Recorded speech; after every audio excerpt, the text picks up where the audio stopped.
The alarm rings at 6 a.m. You hear it, but you don't feel it. Your phone is in your hand before your eyes are even fully open. One scroll, then another. An hour disappears. This isn't just laziness, it's a slow-motion theft of your life. Meet Ethan. He lives in the heart of Seattle.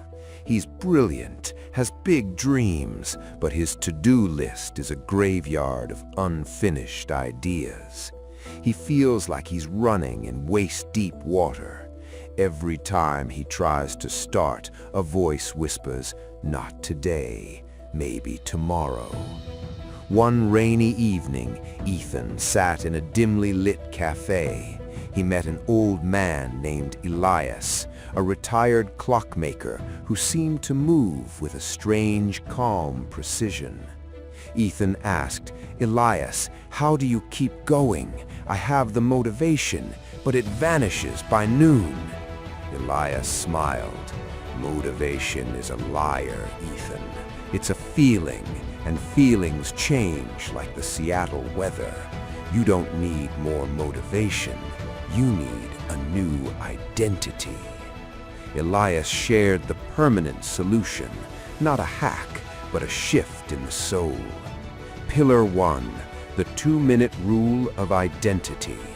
Don't say, "I will work out for an hour." Say, "I am a person who doesn't miss a workout." Put on your shoes. That takes 2 minutes. The battle is won in the first 120 seconds. Pillar 2, environment design. Your environment is the invisible hand that shapes your behavior. If you want to write, put the laptop on your pillow. If you want to stop scrolling, put the phone in another room. Stop fighting your willpower. Change your surroundings. Pillar 3, the momentum of small wins. Laziness thrives on overwhelm. When a task looks like a mountain, your brain freezes. Break the mountain into pebbles.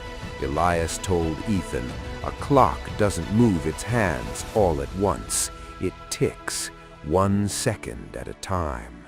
Do one tick, then another." Ethan realized that laziness is often just fear disguised as boredom. Fear of failing, fear of the work being too hard. But when you focus only on the next tick, the fear vanishes. 6 months later, Ethan wasn't the same man.